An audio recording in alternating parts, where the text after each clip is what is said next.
I met you on a Thursday, Friday I took you home. Well, Saturday I'm begging you, baby, just leave me alone. You're turning me upside down, pull me to the ground when you shake me, shake me.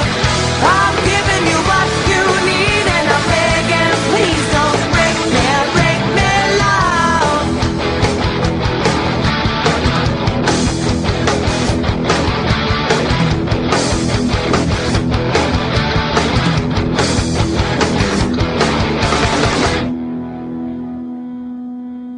Back in the late 70s, Marvel Comics was really trying to expand its market share and break into movies and television by creating several shows based on their most popular characters. The most successful of these, and probably the only one you've ever seen, was The Incredible Hulk. The other series, which never amounted to anything and we never really talk about, included such bombs as The Amazing Spider-Man, which sucked, Doctor Strange, which sucked, and of course Captain America, which starred Reb Brown. And really, is that not the most perfect casting choice for a superhero you've ever heard in your life? I mean, who in the hell else would you cast as Captain America? Just look at the guy. He looks like the prototypical superhero. He looks like Captain America.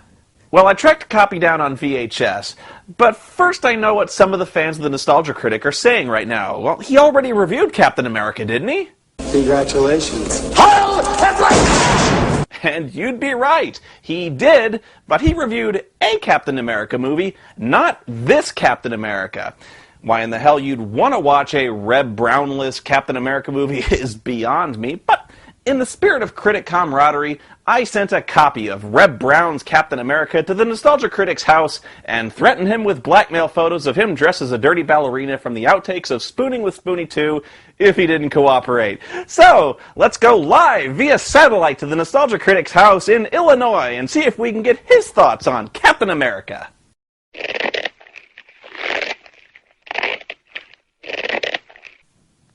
That's the coward's way out, and you know it, Critic! Who else we got? For those of you who don't know anything about Captain America, let's go live to Linkara, nationally pitied comic book expert. Linkara, what can you tell our viewers about Captain America? Captain America. Well, it starts during World War II. A scientist creates a super soldier serum that he decides to test out on wimpy little Steve Rogers, who wants to join the army but can't because, well, he's a wimp. So anyway, after that... Hey, that's neat. Listen, guys, you can forget all about that because it's got nothing to do with this movie. Then why did you ask me to do this? I was deliberately wasting your time. If I'm gonna suffer, I'm gonna take all you bastards with me. Anyway, the movie starts off with a real bang as we follow Reb playing former Marine Steve Rogers as he races, speeds, well, sort of leisurely cruises across scenic California. I figured you got out of the Marines 2 weeks ago. Well, I've been coming down the coast slow and easy, you know, kicking back. Pretty mellow set of wheels. Yeah. Captain America! Too much excitement in your superhero movie? Try Captain America, the superhero who takes it slow and easy, kicking back in his pretty mellow set of wheels. Steve gets a call from a very worried Carl Sagan who wants to tell him something important in person. But little does Steve know that some villains have somehow managed to orchestrate a surprisingly elaborate trap involving a false road crew, a mountain detour, and a tanker truck rigged to create an oil slick to send his van spinning off the road.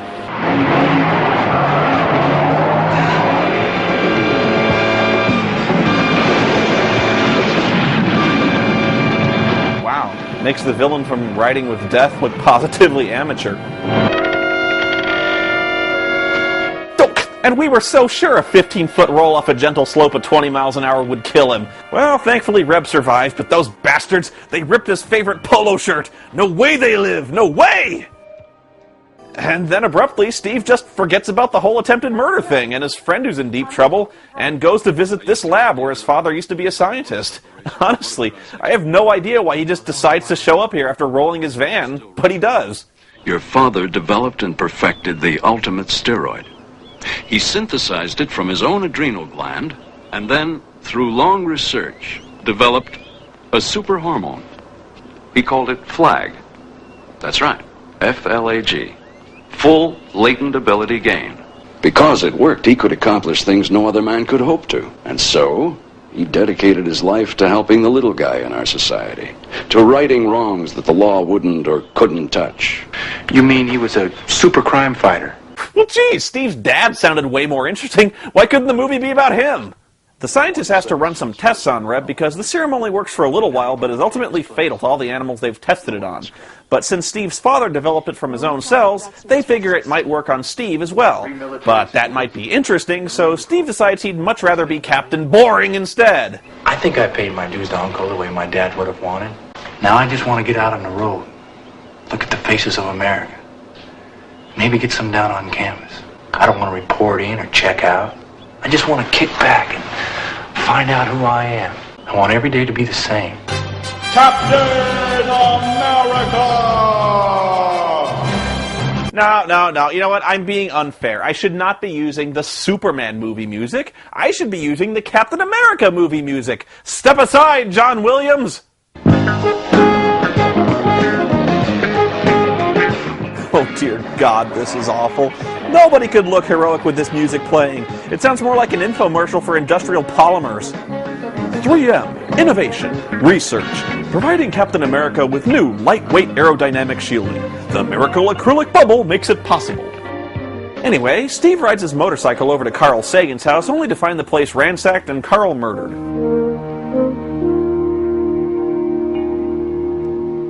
Oh, what? He's a lifelong friend and we don't even get a Jacoda! Okay, well, keep in mind, this movie was made in 1979, before Reb even made Your Hunter from the Future, so try and keep in mind that Reb had not exactly perfected his acting method yet. And besides, he can't call out the villain's name because he has no idea who did it. Who could have possibly committed these horrible, grisly crimes? What manner of villain who presumably works at an oil company, could want Steve and Carl Sagan dead? Well, I don't know, but maybe the movie will tell us. Eventually. It could be that guy, maybe. We'll just give him a minute to park, and that might take a little while. We'll wait for him to get out of the car, and slowly approach the door. You know, it's probably good they showed every single fucking step towards the door, because otherwise I might have just assumed he fucking teleported inside the building. I mean, how else are you supposed to know? Well, it turns out this guy, oil tycoon Mr. Brackett, was trying to extort some secret microfilm out of Carl Sagan containing the secrets of a brand new neutron bomb that he was trying to build. Unfortunately, one of his henchmen accidentally killed him while torturing him for its location. And that's when Steve wandered onto the scene. He said Hayden told Rogers something before he died. What did he tell him? Parker couldn't hear it. And it's fortunate your accident didn't work out. Well, why in the hell did you try to kill Steve in the first place? That took place at the very beginning of the movie. How did they even find him? Why were they looking for him? He didn't even know anything about the microfilm. They knew he didn't know anything about the microfilm, and even if he did, the last thing you'd want to do is kill him.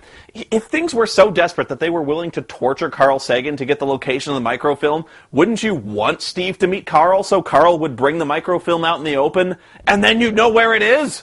How did they set up such a complicated trap requiring such a specific location on what must have been short notice? How did they get ahead of him to prepare the ambush when, even by Steve's admission, he's been wandering aimlessly without a definite destination or agenda for months now? Oh, and by the way, if they were trying to make it look like an accident, the 2-mile perfectly uniform oil slick right at Dead Man's Curve, it might have tipped the authorities off. Hello? Steve Rogers? Yeah, who's this? A friend. A friend who's very upset about what happened to Jeff Hayden. There's a gas station on Pine Canyon Road, about 2 miles north of Interstate 5. If you can be there alone in 20 minutes, I'll tell you who did that little job tonight and why. It's a trap! And sure enough, the villains lure our unarmed, lunk-headed hero who didn't think to call the police into a trap, and they chase him off a cliff and ruin another one of his sweet rides. The next thing we know, Steve's in surgery for all of his grave injuries, and the only way Dr. Mills can save him is to inject him with the Flag super serum without his consent, granting him unbelievable strength, speed, agility, and a healing factor. And somehow, Steve finds a way to whine about this. What I mean is... What you mean is you really don't know. I'm talking about my life, Simon. But I'm not grateful for the fact that for the rest of my life, I'll never really know how long I have. We will not test. We're not going to find out what Flag may have done to me, because I don't want to know. Steve, you owe it to science to continue. To continue something I didn't start.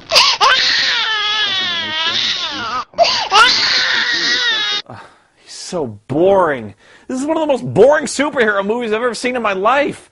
Nothing happens. Reb Brown delivers a performance so low-key it's almost like he's on horse tranquilizers. Throughout the entire film, the guy never so much as even raises his voice. How can you do that? How can you get Reb Brown in a movie and not let him do what he does best?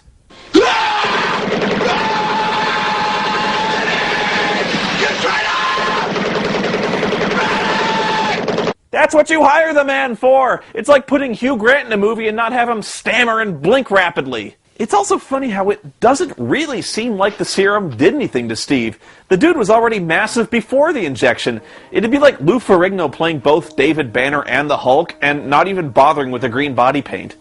Well, the bad guys decide to dispense with the whole make it look like an accident thing and kidnap him with a silenced revolver, which I'm pretty damn sure is impossible. They take him to a meatpacking plant because... fuck it. Steve's got super strength now, so he beats the bad guys up. Okay, I lied again. He tosses one guy into another and then just runs off and hides so he can throw pork at them from the shadows.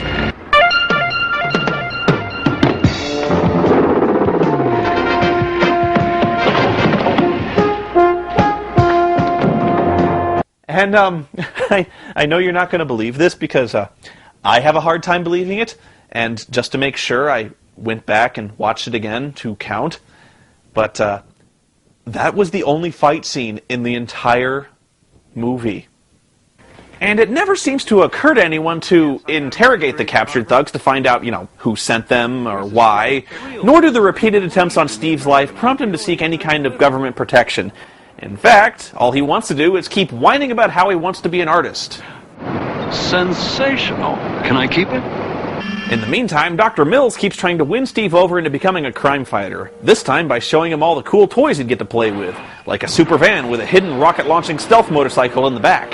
Ah, yes, remember Captain America's trademark panel van and motorcycle? I bet even Batman doesn't have a bat van. Oh, and how can you have Captain America without his vibranium steel alloy shield? I mean his flimsy plastic shield! It's bulletproof and a rather deadly weapon. No, it isn't! It weighs 12 ounces tops! A fucking chihuahua could catch that thing and run off with it. Well, at least it proudly represents the colors of the United States. Red, transparent, and blue. Why don't you try it out, see what it can do? Meanwhile, the evil Mr. Brackett has found the microfilm, kidnapped the lovely scientist, and finished his neutron bomb, rigging it to a dead man switch hooked to a heart monitor. So if he dies, the bomb detonates. And this finally stirs Steve into action. You're going to need something to protect you on that bike anyway. Why not make it a disguise? Something that'll make it impossible for them to remember or even recognize you at all.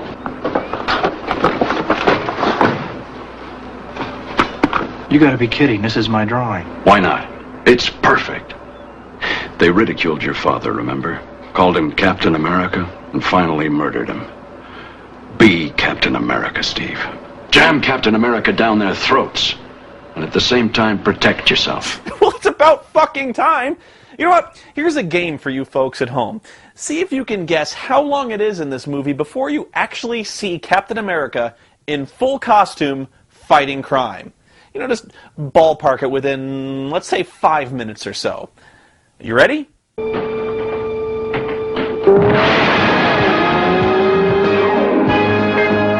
74 minutes. You wait an hour and 14 minutes before you see the title character in a fucking superhero movie. You weren't waiting this long for the hero to emerge in fucking Unbreakable. And of course, the costume just looks awful.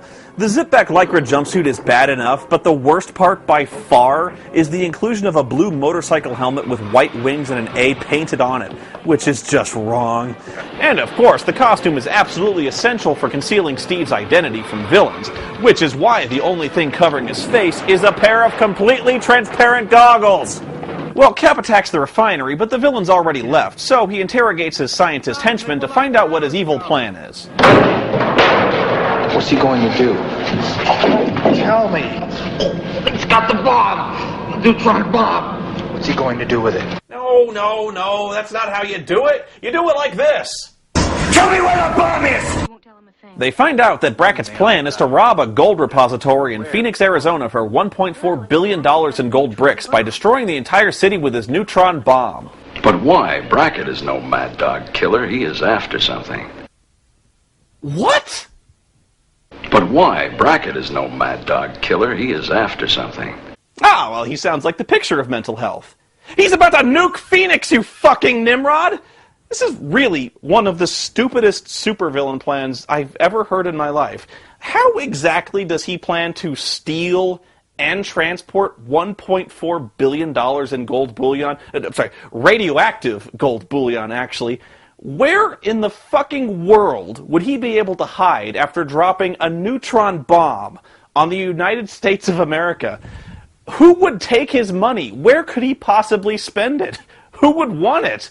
The guy would be the most universally loathed, despised, and hunted criminal and mass murderer in American history. It makes Goldfinger's plan look positively brilliant. And subtle. So the elusive Robert Denby loads his Tripolitine into a truck and curls up with a good book, while Ben Murphy plays the unwitting driver pawn and Dr. Hale falls along secretly from his helicopter. Oh man, I wish I was watching Riding with Death right now. That movie made so much more sense. Okay, so Cap jumps onto the truck, and instead of just beating up the villain like, you know, a superhero, he bends the truck exhaust pipe to flood the cargo compartment with smoke. Unfortunately, the toxic fumes cause the guy to asphyxiate, and he starts to die. This leads to the dramatic climax of the film, where our brave hero, a former Marine who doesn't know any form of first aid, has to call his boss in to administer CPR while he stands to one side looking completely useless. He's breathing easier now, that's all right. And then it's over!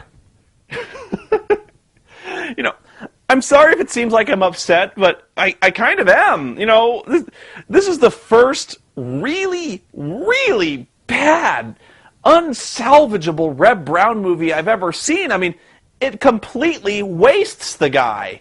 I guess I just can't believe how badly they dropped the ball, not only in making a Captain America movie, but a superhero movie in general.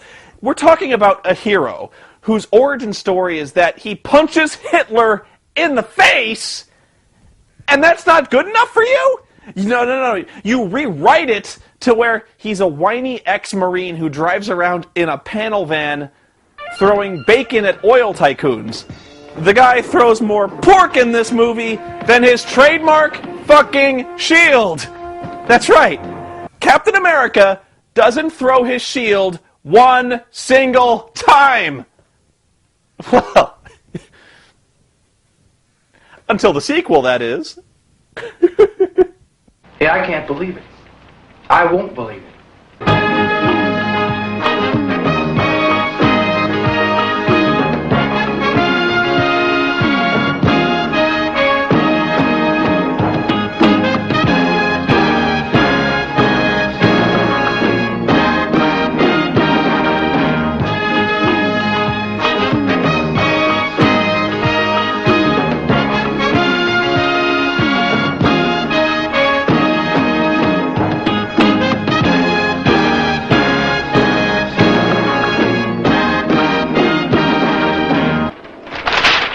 Okay. There are 12 in-place missiles within that area, 4 mobile missiles. Los Angeles Gold Repository, 92 million currently on deposit. Far West National Emergency Command Center under the San Bernardino Mountains, and the Phoenix International Gold Repository, 1.4 billion in bullion. And a neutron bomb only kills people. The gold will be intact. Simon, that's gotta be it. But why? Brackett is no mad dog killer. He is after something.